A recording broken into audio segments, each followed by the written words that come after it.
Ah, that's so aggressive. Okay. People will hop in as we go, I think, because we have a pretty significant amount of people registered for this. So, Ooh, yeah. significant. Significant. I'm not good at numbers or math. It's more than one. Well, it was more 2 days ago, it was 7, and now it like tripled when I checked this morning. Sure. Yeah, you're popular. It's a multiplier. Yeah. My kids are learning advanced math here in Hawaii. Oh gosh. Yeah. Anyway, they're learning multipliers. So I figure I'll just show you and then, Yeah. and I'll let you take it away. So, sorry, let me put my notes so I can do this thing properly. That's okay. If you're reading this, it's right here. Oh, I will. Yeah. Perfect, thank you. Okay, aloha kākou. Welcome to Pili Kanaka, which is an initiative of ʻāina Pilipili, the Native Hawaiian initiative of the College of Social Sciences. If you're joining us on Zoom, mahalo for being here. My name is Kavana Kala Kapapua. I'm the graduate assistant for ʻāina Pilipili under Kamakana Aquino.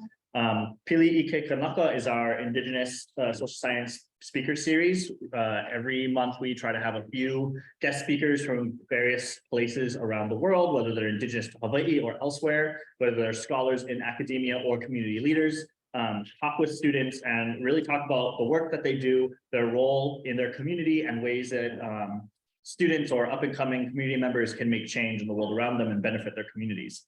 Today, we're really honored to be joined by Dr. Chantelle Richmond, who has a PhD in geography. She's an associate professor in the Department of Geography and Environment at Western University in London, Ontario. Her research is based on community-centered models of research that explores the intersection of Indigenous people's health and knowledge systems within the context of global change.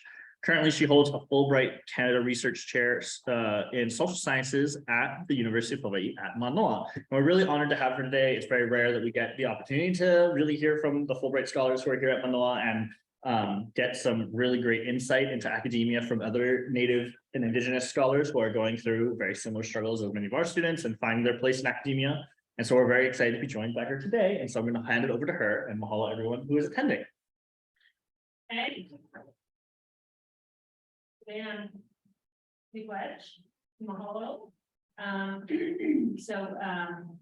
Gizis Koyvishnafas, local Dodan. Biggie to go in Vishnabak and Nujba. My name is Chantelle Richmond, and thank you for the introduction. It's really wonderful to be here.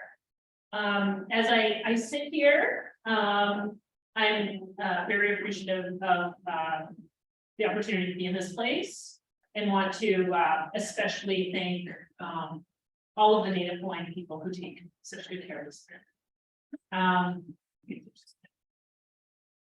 So I am going to bring greetings from the place where I am living as an uninvited guest along the banks of Deshkanzibi. So this is the Thames River, and this is where my university is located in London, Ontario.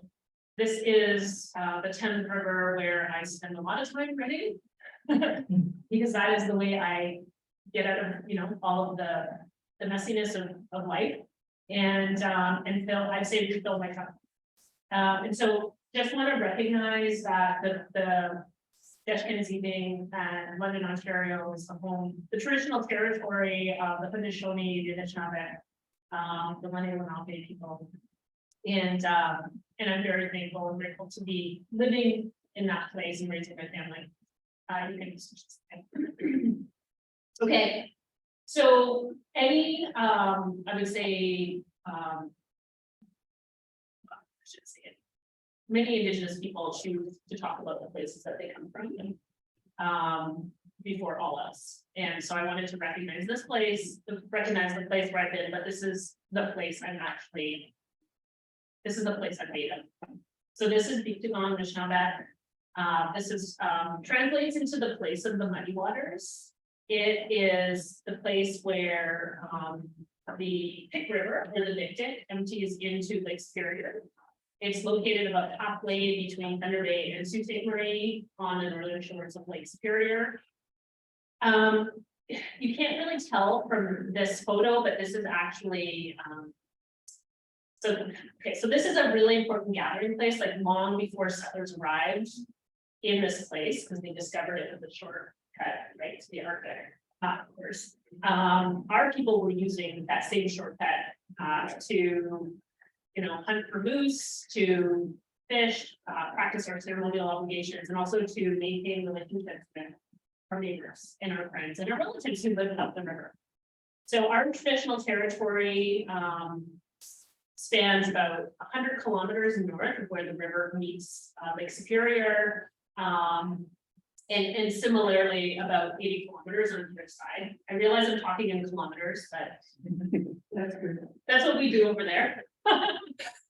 So in total, our traditional territory is about 80,000 square hectares. And it's a really large area. So when Canada was being settled, many Indigenous people, as you know, similar to the experience here, many Indigenous people were removed from their lands and they were placed on reserve. So our reserve land is significantly smaller than that land base that I'm talking about. And it's almost, I mean, our reserve land is essentially the places that are plowed to the right of the river. Which is significantly smaller than, you know, where we lived and used the land. Our people never stopped using the land. Our language, our connection to our land base is strong. But when Canada was being settled and treaties were being made, somebody signed away our land on our behalf. So no one from our community was actually there. As a result, we are unceded. We consider ourselves to be unceded, and we've been in almost a 40 years long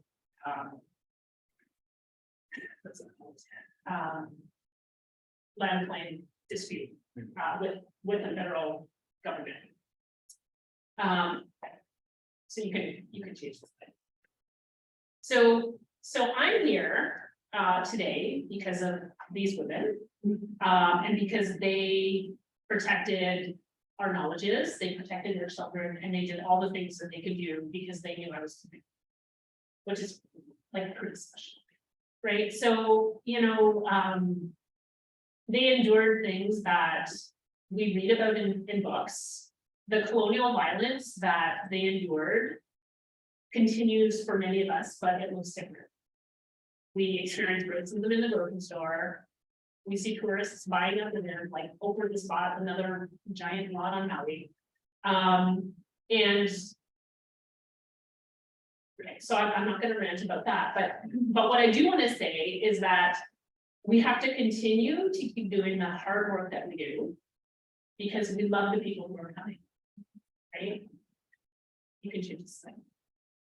So these are my people. These are my two kids. This photo looks like it should be in a magazine. Like it's, I think I need to bring this photo. Anyway, so this is Maya and William and Ian. And Maya's 11 and William is 8. And they've come on the Fulbright journey with me, which is pretty awesome. But my children know and understand their relationship to Northern Ontario and to Lake Superior very differently than I do, obviously, because that is how intergenerational trauma works.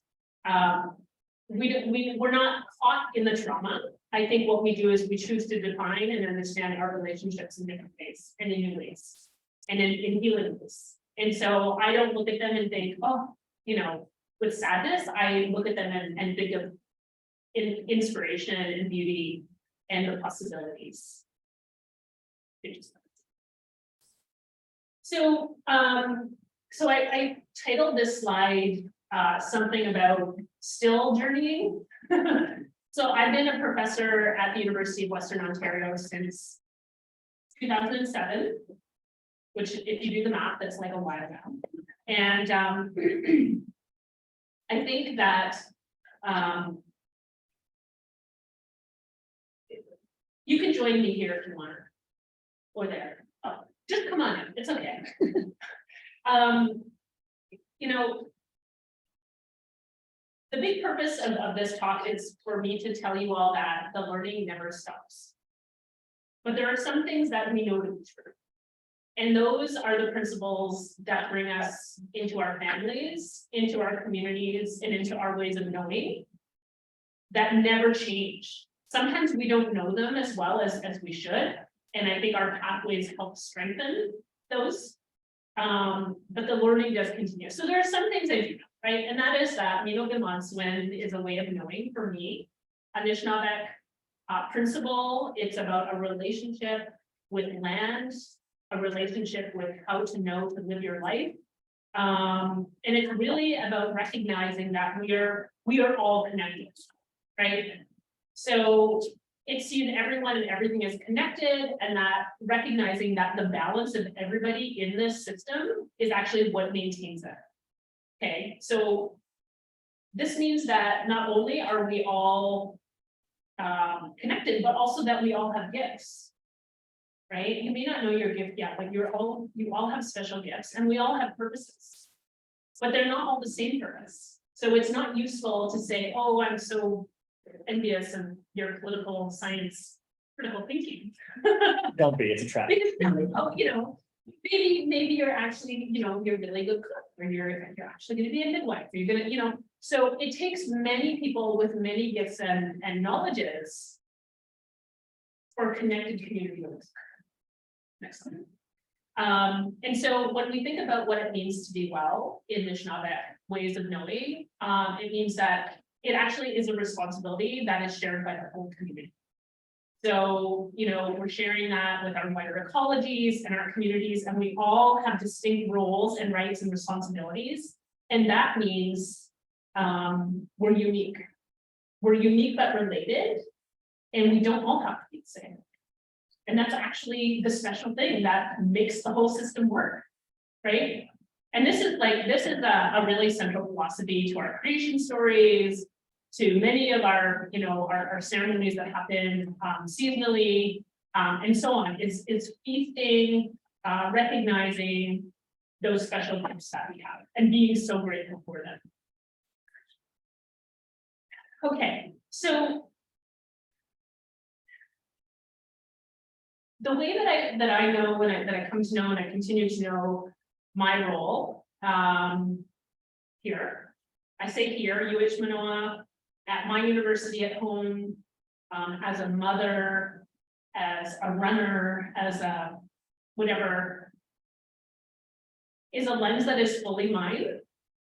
Okay, but as an Anishinaabe woman, it's also very strongly compromised, and I shouldn't say compromised, but shaped and interpreted by colonization.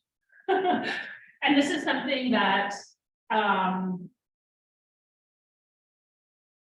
that is shared. It's shared among Indigenous people worldwide, right? It really has destabilized this relational worldview, these things that I just talked about. And it means that sometimes we don't know. And we worry and we wonder because maybe our parents didn't tell us, or they didn't share the things that we wish we knew. And I'm going to just tell you that the university, even though some people say, if we want to know what we need to know, we got to go and do land as pedagogy. Okay, yes, that is true. But this place is a major source of awakening. That this community, these images, the people, the love that is in university is so critical to helping you understand and know how to be. So the impacts of the ways that, so the ways that trauma and colonization and dispossession has shaped my understanding and is lifelong. Started with my birth, and even before that, my mother. So my mom is she's a lady in both photos, and that's my dad. My dad is a white man from Newfoundland. Newfoundland is the island that is the furthest most eastern place in Canada. And he grew up in a fishing village and fished basically from the time he was like less than 10. And by the time he was 15, he was a child laborer. He fled his community, moved to Toronto to live with his aunt, where he happened to meet my mom at a, some kind of newfie pub or something. Anyway, they fell in love, they got married. My mom at this time had lived a whole life on reserve, so on that little plot of land, very close to that white church that I showed you the image. And she experienced awful things. So, you know, we've heard about boarding schools. In Canada, we have what was called the Indian residential schools. We also had day schools, so students who did not leave their families, some students stayed and then went to day schools. There's like countless abuses and so on that children endured. My mom was one of these children that faced awful things. And so when it was time for her to leave for community, she was like, see you later, see you never, actually, I'm going to the big city. So she went to the big city and was really happy to be around many brown people who were not native, and she could just hide her identity, and she could live as a Portuguese woman or as an Italian, whoever she wanted to be, because she was so sick and tired of the label and all of what her nativeness encompassed. And so my mom, okay, so in Canada, okay, so the language in Canada federally under our regulation is Indian. I'm an Indian. I have Indian status, and so did my mom. And so when my mom moved to the big city, we all had federal identity cards.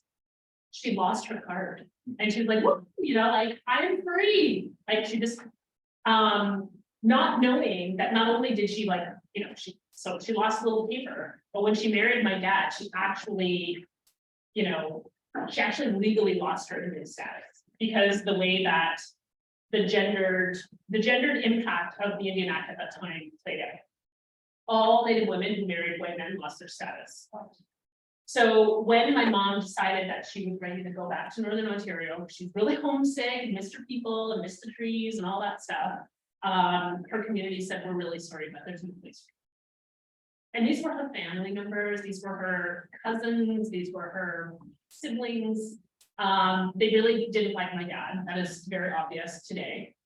So my mom not only got like rejected, she couldn't own land, she couldn't live in her community, and neither could her children, because we had all lost our status as well, even though technically we were Native children. And so we just sort of lived with that. Like, it wasn't a decision.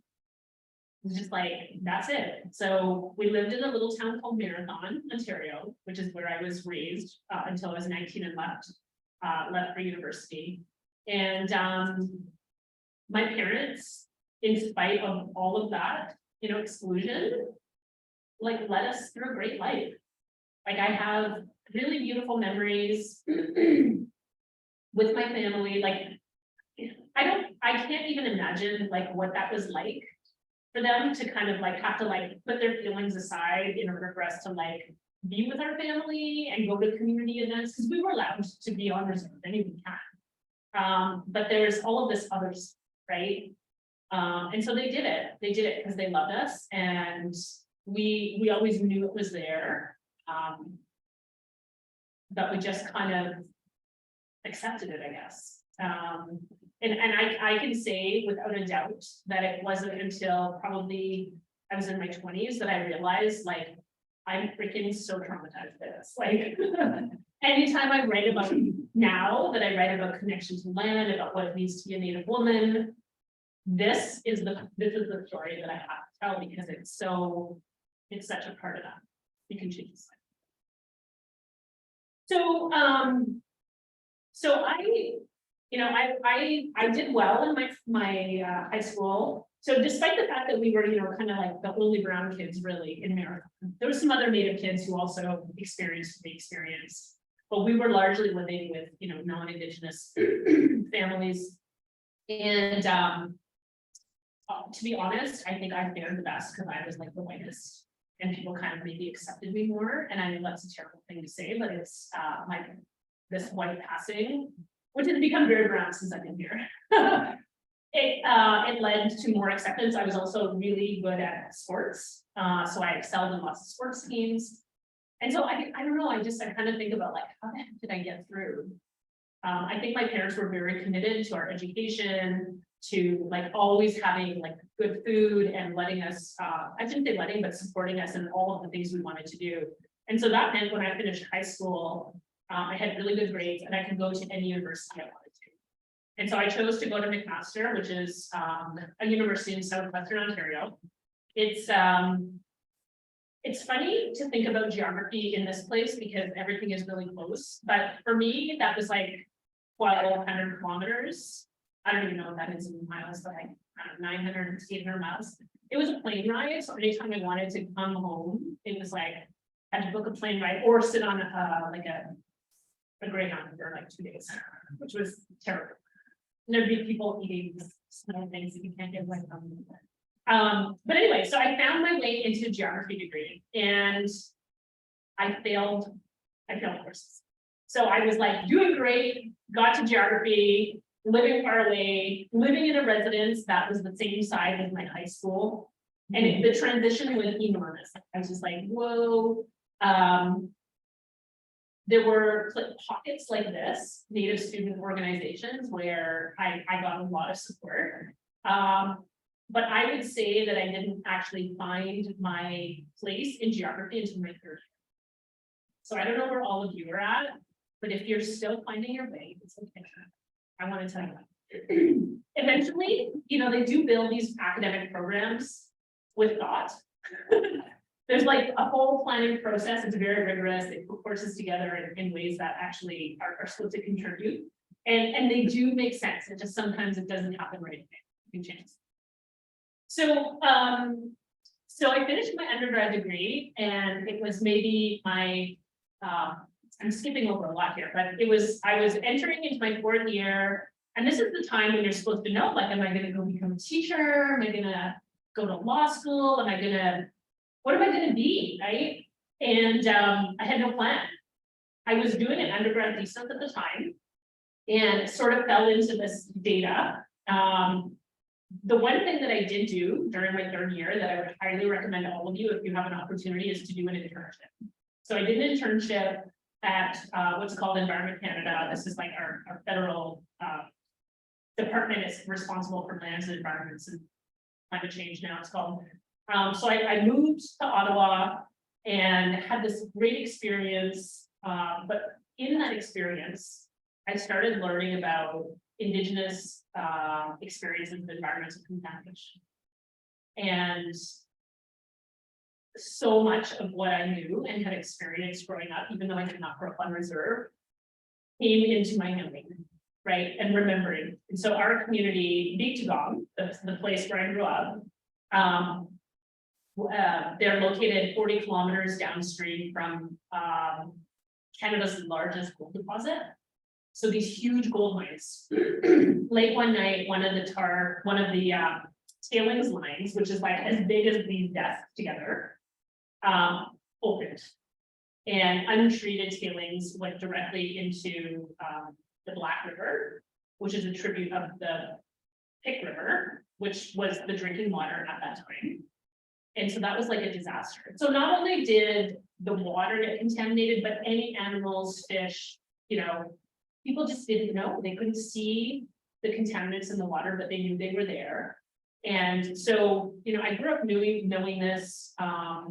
I wasn't impacted because I didn't drink that water, but anytime I was there, I remember seeing those big jumps of drinking water, which is very similar to what's happening on this island. But yeah, so at the end of my undergrad, I decided, maybe I'm just going to continue learning. So I had this undergrad degree, which was this undergraduate thesis, looking at mercury contamination, and decided maybe I can do this. So I stuck around and did a master. So I stayed at the master. I went to do a master, went to do my research in British Columbia. I examined fish farming, which is where they're growing fish in big pens in the ocean, and examined First Nations perceptions about that.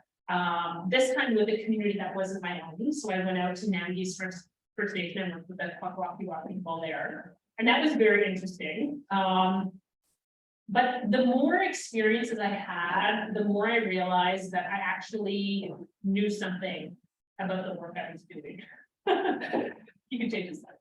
And And so what the heck, I was like, might as well do a PhD, like, so I'm making it all sound like it just all rolled. It didn't all roll. There was a lot of hardship and it was challenging, and I had a major breakup during my master's, fell into a depression, like lost 20 pounds. Good thing for the breakup, because it was never gonna work. But you know, it's hard work in the meantime. But so I went to my PhD with this like new vigor. Like I was like, I'm an independent woman.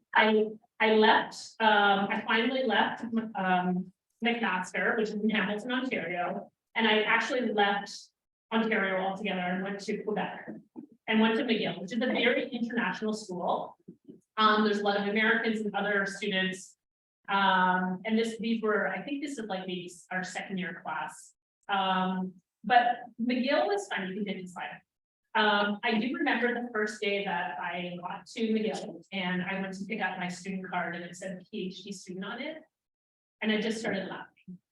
Like who gets one of those, right? Like, it's beyond our wildest dreams type thing. So the PhD was very fun. The master's was really fun. The PhD was really fun because I bought my first car, met all these people, started traveling, realized like I could like, I was growing up, right?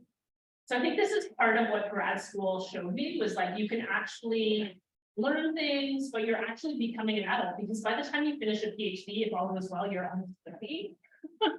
So I've been in university for a really long time. You can change this. So most importantly, I met my husband. So this is Ian. We actually met the first week of grad school. He was working with another professor, and it just so happened that we happened to be in a course together. And despite all of his attempts, I was just like oblivious. Remember I told you I was like, I don't need men in my life. I'm gonna make curtains and drink wine and I'm gonna have a great time. Anyway, so by November, I was like, oh my God, I love this guy. He smells really good. He's got like muscly arms. And he was really like, I liked him. Next slide. So academically, you know, like traveling through the PhD wasn't just about learning how to be an adult. It is a lot about that, but it was also about figuring out like, what is my purpose? Like, what am I actually going to be and do? And, you know, I talked about dispossession a couple slides back. And my purpose is not dispossession. Okay. But what I realized is that many people don't understand how dispossession fundamentally underlies conditions today.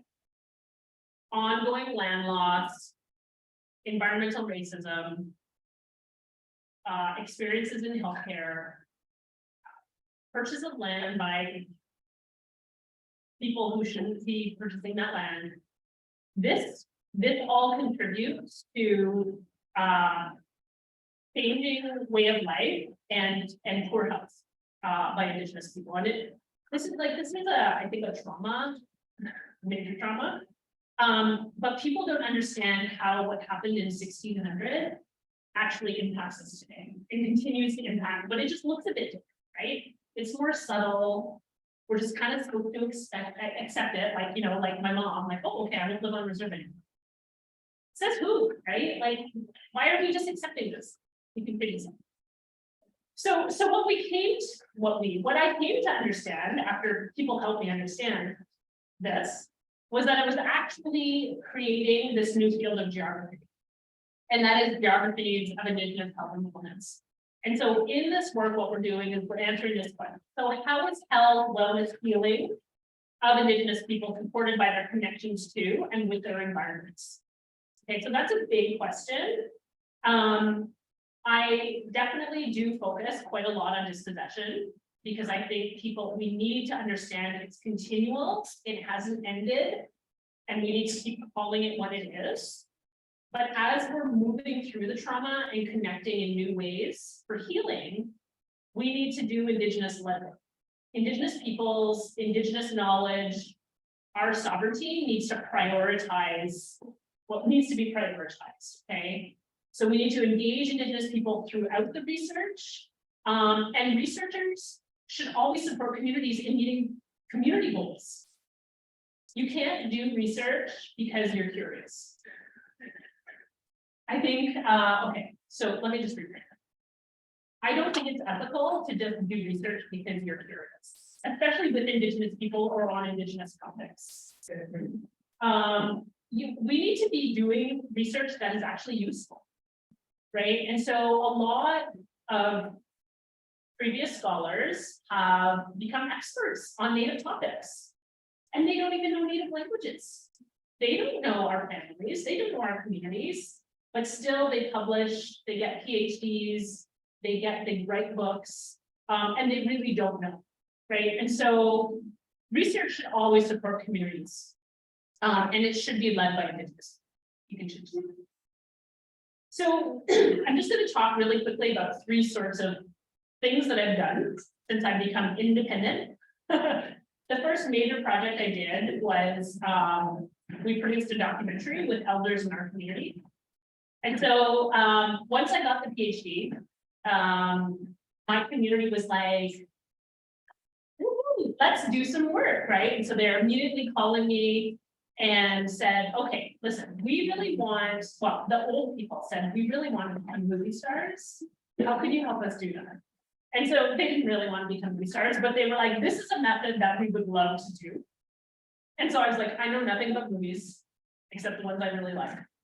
I do not know filmmaking. I don't have the money to do this, but I'm going to try really hard.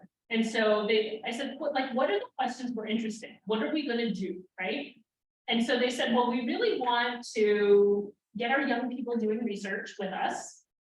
We need to preserve our stories about our territory and about how things have changed over time.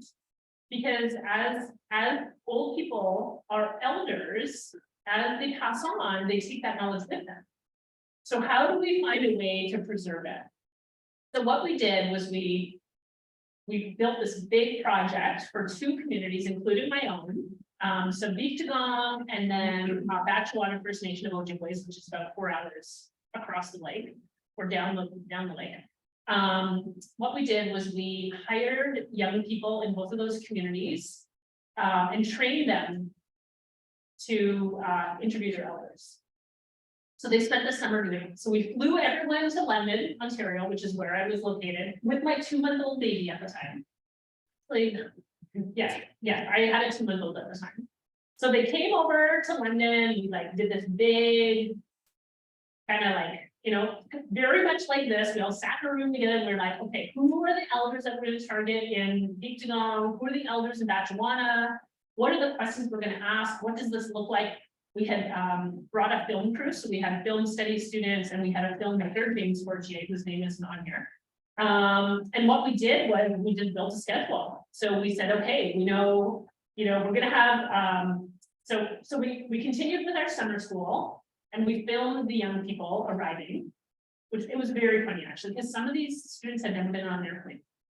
So this was their first flight, which was kind of special. So they talk about coming to Western and what they learned, and then our film crew follows them through the summer, and then they get interviewed again at the end. But the film itself shares the stories that they learned, and so we call them the gifts that the elders share with them throughout the summer. So if you want to, you can watch the film giftsfromtheelders.ca. You can do the slide. So that was really fun. And also horrendously painful at the same time. It was a lot of work, and I wrote the project when I think I wasn't pregnant, long before I was pregnant, and then I was pregnant, and then I was like, oh my god, I'm having a baby, and then we're going to start the film, and then I was pregnant again with the other baby, and then the film was born, and I was like, oh my god. So that is, and I'm going to talk about that later, is when is the right time to have a baby in academia? There's never a right. That's the short answer. Okay, so remember how I told you guys that I had come into this data, and for my undergrad thesis, I was looking at communities that were contaminated by mercury. So in Canada, there are a couple of communities who've been super exposed to mercury in the environment, Grassy Narrows First Nation and Lake Dog. And during the 1960s and up until kind of like the mid 80s, communities were exposed from a pulpy paper mill. Methyl mercury was going directly into the water system. People were eating the fish, and then they were directly consuming mercury. Over the years, so there was a huge mercury contamination event that happened in Minamata, Japan, and then another one that happened in Iraq. And these two big international events led Canadian policymakers to realize this might be happening in Canada as well, and we need to look more closely at it. So they developed this really hardcore, I want to say hardcore, but concentrated mercury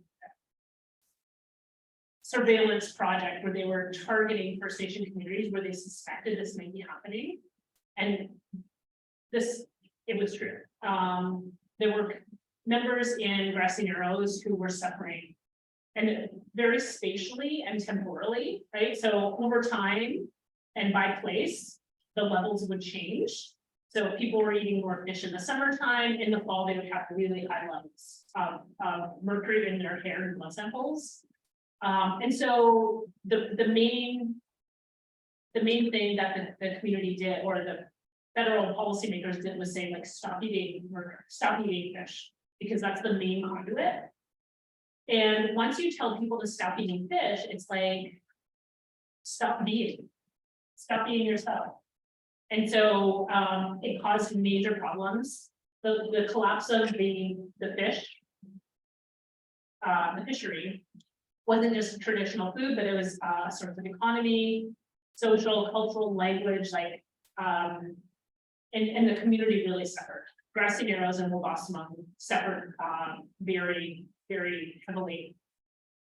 But the persistence of mercury extends across generations. So you can be exposed to methyl mercury when you haven't eaten fish, because you're exposed to it because your mother ate such heavy levels of contaminated fish. And so we have children today who are born suffering from mercury contamination, having never eaten it. Yeah, so I mean, this issue is really it should have much greater attention focused on it, but it hasn't. And that's because industry is so strong, right? So what was created in kind of the early or the mid 1980s, was an insurance board. So people could apply to the insurance board for compensation because of their contamination and because of, you know, what that meant for their abilities to walk and, you know, carry out daily life. Unfortunately, many of the people hired by and working for the insurance board just were extremely racist. And so hardly anybody actually receives compensation. And so I was part of the team just maybe in the last 5 years who overhauled that board and the processes and the evidence required for neurologists and other experts to make claims or to attempt, you know, to detect if people actually are suffering from mercury contamination, because the science has grown so much. Anyway, long story short, the most exciting thing is that in the last couple of years, the community has negotiated with the federal government to develop what's called the mercury tariff. So this will be the first of its kind ever. It'll have you know, there'll be residents, but there'll also be in community support for people who are, and I mean, everybody in the community is like the effects of mercury. And so it's going to be really a just and dignified way for people to live with the effects of mercury. And so I started doing this work in, like, I guess 2000, so almost 23 years ago, 20, however, whatever the math is, as an undergrad student.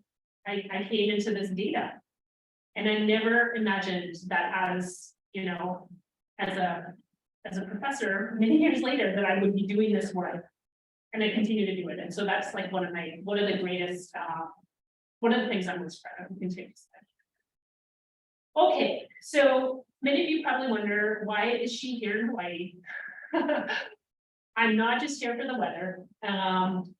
So in 2016, I came to Hawaii because I was invited to give a talk for Native Hawaiian health. And at that time, I was developing a big research grant looking at global environmental challenges across, different nations. And the Mauna Kea movement was happening, not as full force as it has, since then. But it was starting. And so I was invited to the Big Island by my friend Renee Kulani Lewis, and we met with Auntie Pua Case and others who were actually giving testimony in that, that Auntie Hilo Hotel. And they met with me on a lunch break, and I explained that I was in the process of developing a project that was going to span Hawaii, Aotearoa, and Victory, my community, and look at Indigenous practices of environmental reproduction. So how are communities but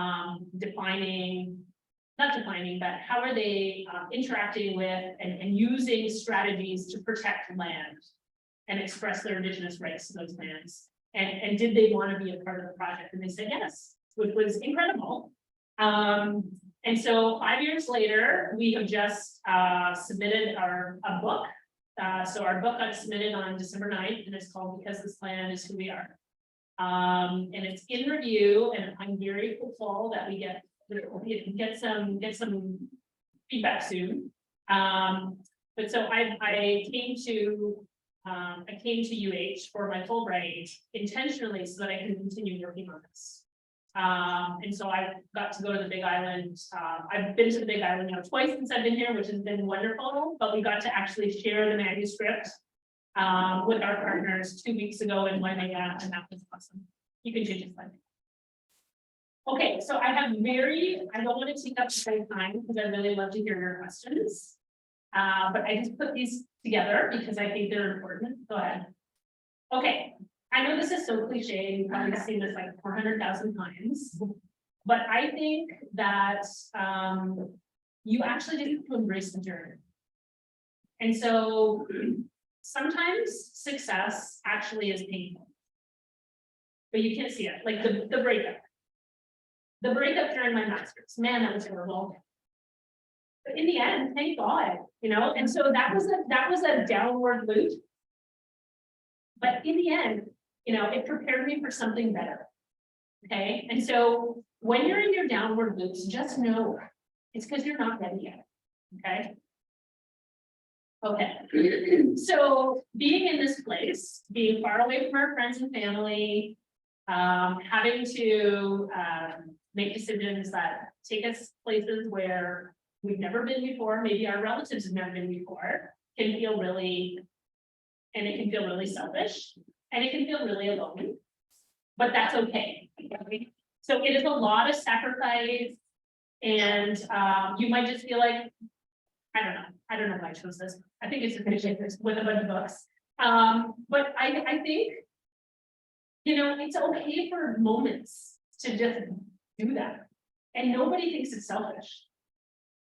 Except for you, because you're your own worst critic. Okay, so it's okay. I just want you to know it's okay. Next time. Okay, so in my career, I've had the great privilege of teaching like hundreds of students, probably 50 grad students, maybe, I don't know, I haven't done the tally lately. A lot of students. And some of the students are easy, teachable, wonderful. Some of them are not. And some of them challenge me, and I'm like, this is hard work. But every time I learn something new. And so many of my greatest teachers have been my students. And I'm just gonna, so this is Ashley. Ashley's in my seminar right now that I'm teaching here. Yesterday we got to go on Hokulea with Kaiulani Murphy, who's not in the photo. This is the bottom right photo. The brightest spot of my Fulbright has been the students that I've been able to engage with. Okay, so during my PhD, I was not encouraged to do work in my own community. I don't know why. I think it's because my supervisor didn't get it. She didn't know how to do it, and so therefore I shouldn't do it. And you know, that's fine. I've learned a lot and consider that I forgive her now. But like you have to do work that's meaningful to you and your own humanity. So these are the elders that sat around and said, we want to be the leaders. Like they are the people, and my mom is actually the lady in the pink shirt, third in. The best thing too, I think about doing work that is meaningful for you is the place that you come from. And so knowing that it's okay to be selfish in that way because you need the inspiration and you need the connection. Okay, next one. Okay, the work will always be there. Biology. We'll wait for no one, maybe. If you're learning about hard things, you gotta do a quiz, but it's gonna always be there. Your work is always gonna be there, but other things will not, right? And so you can't sacrifice yourself. You have to pace yourself. And that's why I put this in the turtle in, because you know, they go slow. They actually go fast in water, but they go slow on land. But you have to actually do that because you can't burn out. Sometimes you're going to be in it for the long haul. Like I'm in it for the long haul, and I'm not retiring until 2043. And like that is only, so I'll be 65 then, which is I think in like 21 years. Yes, or 20 years almost. And that's right, because it's 2023. But that's like another 20 years. That's like how many more courses is that? How many more research grants is that? Like I need to make time to just be, because it's really going to be there. Next slide. So people love to help. You know how they say, oh, just call me, or you know, I'll be there. They actually will be there. And then we're like all worried that we're like, look weak, or you know, oh, we don't want to be a bother. Like, you know how giving a gift makes you feel really good? It's the same thing. Like people love to help. And so when your list looks like this, you need to say like, what do I need to do right now? And what can only I do? And then B, what could I actually get help with? Are there things on my list that, you know, my sister could do, my mom, like, you know, people actually want to be helpful, and it's okay to ask for them. Next slide. Okay, so our mentors are very good helpers. They know things that we will never know, right? Because only they know. But they love to help shape and think, and sometimes they've been through it themselves, maybe in different ways, but they can see things, right, from a different perspective. And they're ready to like help you see the problem you have is actually not a big problem. But to you, it is very big. And it's like maybe insurmountable. And they're like, no, that's like, so your mentors, always reach out to your mentors. Because they do, like, again, like the help, you know, the help slide. Mentors know things and they're never going to be so easy. So always keep them in mind. And that's me and Renee on the call. This was when I was here in 2016 and it was so windy. I think that was October. Anyway, next slide. Okay, so these are my little chubbies, Maya and William. Okay, like this is the most hilarious photo. But he's the jolliest kid. He's still like this today. Okay, there is no perfect time to have children. I'm speaking to people who are thinking about children. Maybe this is not a good time to have this discussion, but I'll just leave it with you anyway.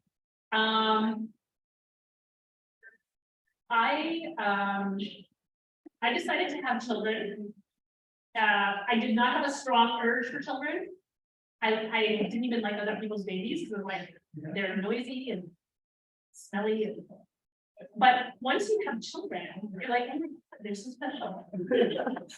And obviously your kids are better than everyone else's. And I don't mean that in a bad. I just mean you love them like you couldn't love others. But I did not know when I was having children that I actually have really severe endometriosis, which is a disease that actually prevents pregnancy. And so here I was making my 9-month timeline. I'm like, okay, if I get pregnant in August, the baby will come in April. It's gonna be great. It's gonna fit right in the academic timeline.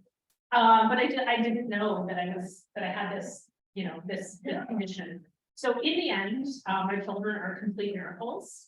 We didn't actually learn about endometriosis until a couple of years ago. And so, they're the gifts that, I never knew I wanted, and they've been perfect. Excellent. I'm very hard, but love it. Okay, this is the most important slide of this whole talk. Some people make the journey look really easy.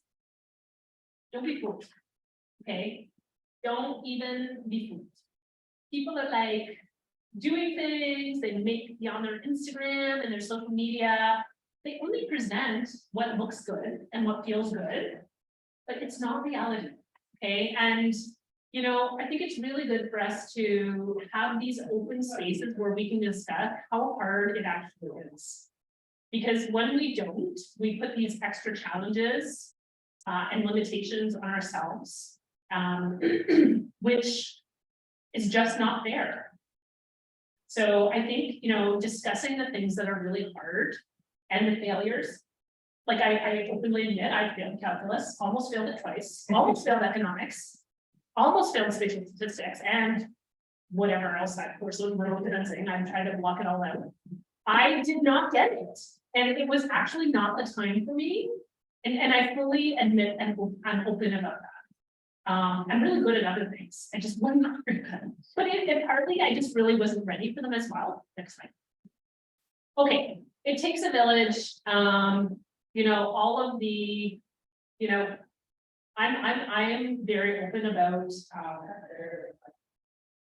so normally I actually have a big cry when I give these talks because I'm just so grateful for all the people who pull me down. It doesn't happen easily. You can change the slide. It doesn't happen easily, and there are so many people who really care about you and you just don't even know. And they notice when you're missing as well. This is why we always have to plan to celebrate our successes. So one of the things that I do whenever I have a big deadline, I always plan something special, even if it's like going to buy my favorite bag of chips, which ketchup chips you guys don't have here, kind of annoying. Anyway, okay, so maybe it's ketchup chips, maybe it's like I'm buying my new running shoes, or I'm getting a new sports bra, or whatever it is. This for me is very important because it's like a milestone and it helps me always get through what it is. Maybe it's even a delicious coffee. Next slide. Okay. This is a harder challenge. So this is around the time that we discovered that I have the endometriosis. I actually had a failed spinal disc in my L5S1, more accurately. Did not realize that I've lived my whole life with this degenerative disc disease until it fully broke. So that happened, yes, terribly in the fall of 2017. I was essentially rushed into spinal surgery.